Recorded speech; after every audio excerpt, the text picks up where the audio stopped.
नमस्कार। जनमानस योजना के YouTube चैनल पर आपका स्वागत है। मैं हूं अमलेंदु भूषण खां। आज कांग्रेस पार्टी ने दिल्ली विधानसभा चुनाव में अपना काम कर लिया, यानी पूरी तरह से आम आदमी पार्टी अरविंद केजरीवाल से हिसाब किताब चुकता कर लिया। खास करके अरविंद केजरीवाल नई दिल्ली सीट से चुनाव मैदान में थे और वहीं पे शीला दीक्षित के बेटे संदीप दीक्षित भी चुनाव मैदान में थे। अरविंद केजरीवाल की हार उतनी ही वोटों से हुई जितने वोट संदीप दीक्षित को मिले, यानी लगभग 4000 वोट से अरविंद केजरीवाल की हार हुई और संदीप दीक्षित को लगभग 4600 वोट मिले। मैं इस पे नहीं जाऊंगा। जो संदीप दीक्षित नहीं रहते तो केजरीवाल जीत जाते लेकिन ये हुआ जिस तरह से अरविंद केजरीवाल ने शीला दीक्षित को हराया था, ठीक उसी तरह से संदीप दीक्षित ने अरविंद केजरीवाल को हरा दिया, यानी अपनी मां का हिसाब किताब चुकता कर लिया। आज जो विधानसभा चुनाव के नतीजे आए हैं, ये देश के राजनीतिक परिदृश्य पे काफी असर डालेगा। चुनाव परिणाम आने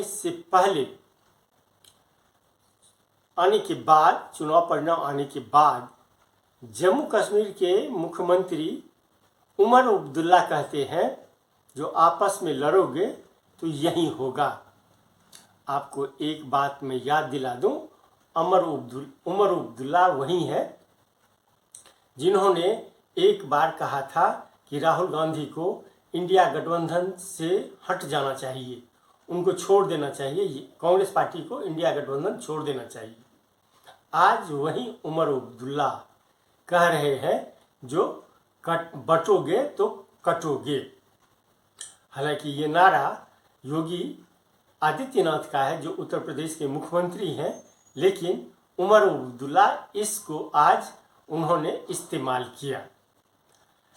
ये अभी तक जो इंडिया गठबंधन यानी राहुल गांधी को लेकर के, कांग्रेस पार्टी को लेकर के जो लोग फरफरा रहे थे, काफ़ी आक्रामक तरीके से हमले कर रहे थे, चाहे वो संजय राउत हो महाराष्ट्र के, उद्धव ठाकरे शिवसेना गुट के, और पश्चिम बंगाल की मुख्यमंत्री ममता बनर्जी हों, ये लोग राहुल गांधी पे काफ़ी आक्रामक थे।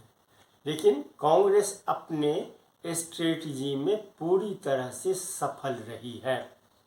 कांग्रेस पार्टी का एक ही मकसद था, जो जब तक हम आम आदमी पार्टी को दिल्ली में बेदखल नहीं कर दे सत्ता से, तब तक हमारी वापसी संभव नहीं है।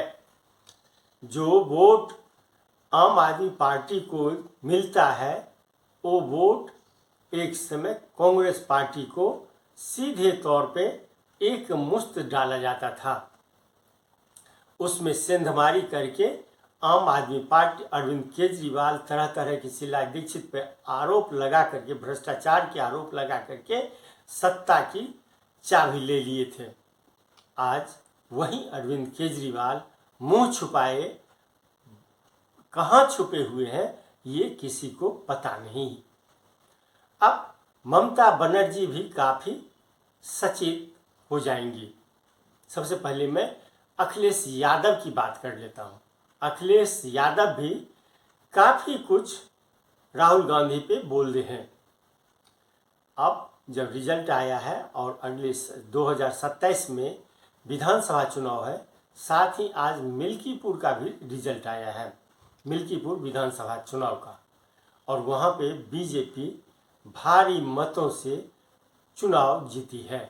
अखिलेश यादव कुछ भी बोलते रहे और कुछ भी कहते रहे, आज उनका सारा राज खुल चुका है।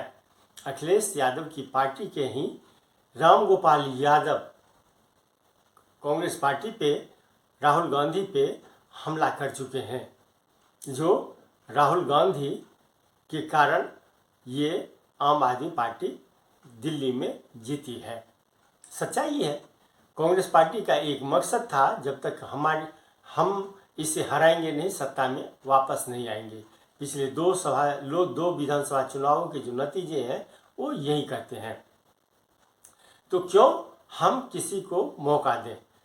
विधानसभा चुनाव यूपी में होने वाले हैं। अखिलेश यादव अभी से अगर सचेत नहीं रहेंगे, अपने जुबान पे, अपने बात पे वो लगाम नहीं लगा करके रखेंगे, तो एक तो योगी उत्तर प्रदेश में काफ़ी मजबूत है, बीजेपी काफ़ी मजबूत है, और वो अखिलेश यादव जैसे कई नेताओं को बरसों तक सत्ता में नहीं आने देंगे। राहुल गांधी भी मिल जाएंगे तो भी अभी सत्ता में आना उनका मुश्किल दिखाई पड़ रहा है। उनकी राह जो है बहुत कठिन है। अब हम बात करेंगे ममता बनर्जी की। ममता बनर्जी भी काफ़ी उछल कूद कर रही थी। वो भी बहुत तरह की बातें राहुल गांधी को लेकर के कह चुकी थी।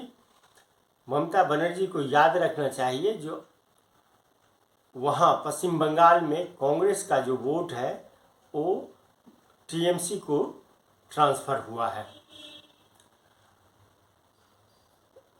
पश्चिम बंगाल में अगर राहुल गांधी चौधरी को खुलेआम छूट दे दे तो ममता बनर्जी अगले विधानसभा चुनाव में कहाँ रहेंगी ये किसी को पता नहीं रहेगा, और बीजेपी वहाँ सत्ता में आ जाएगी। हालांकि इस बात की पूरी संभावना है कि बीजेपी अगले चुनाव में भारी मतों से जीत करके सत्ता में आएगी। आप हावड़ा में चले जाइए, कहीं भी है, पहले जहाँ काली माँ दुर्गा माँ का मंदिर दिखाई आपको पड़ता होगा, अब बीच रोड पे आप देखेंगे बजरंगबली की मूर्ति मंदिर बनाए गए हैं, और ये सब पिछले कुछ सालों में हुआ है। और ये बीजेपी विधानसभा में, लोकसभा में तो काफ़ी मजबूत से वो जीत करके आई, और विधानसभा चुनाव में भी काफ़ी मजबूत वो दिखाई पड़ी है, और अगले चुनाव में तो काफ़ी कुछ कहना बाकी है। इसलिए ये जो दिल्ली विधानसभा का चुनाव नतीजे हैं, ये देश की राजनीति पे भारी असर डालेगा, और कौन कहाँ जाएगा ये पता भी नहीं चलेगा। कांग्रेस अब अपनी रणनीति पे पूरी तरह से अमल करने जा रही है, और अपना लक्ष्य तय करके वो जो इंडिया गठबंधन कहिए या उनको नुकसान पहुंचा करके जो सत्ता में बने हैं वो सचेत हो जाए।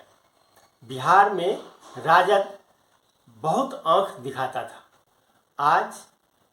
आज के जो परिणाम है वो काफ़ी असर डालेगा, खास करके सीट बंटवारे को लेकर के। सीट बंटवारे में राजद तेजस्वी यादव काफ़ी नानुकुर आगे पीछे, यानी कांग्रेस को दरकिनार करके वो अपना एक प्रभुत्व जमाने की कोशिश करते हैं, लेकिन अब ऐसा नहीं होगा।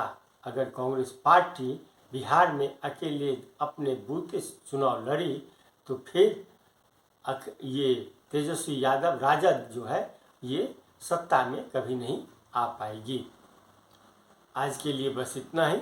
हमें दीजिए आज्ञा। नमस्कार। आप मेरे चैनल को ज़रूर लाइक करें और सब्सक्राइब करें। आपका बहुत बहुत धन्यवाद।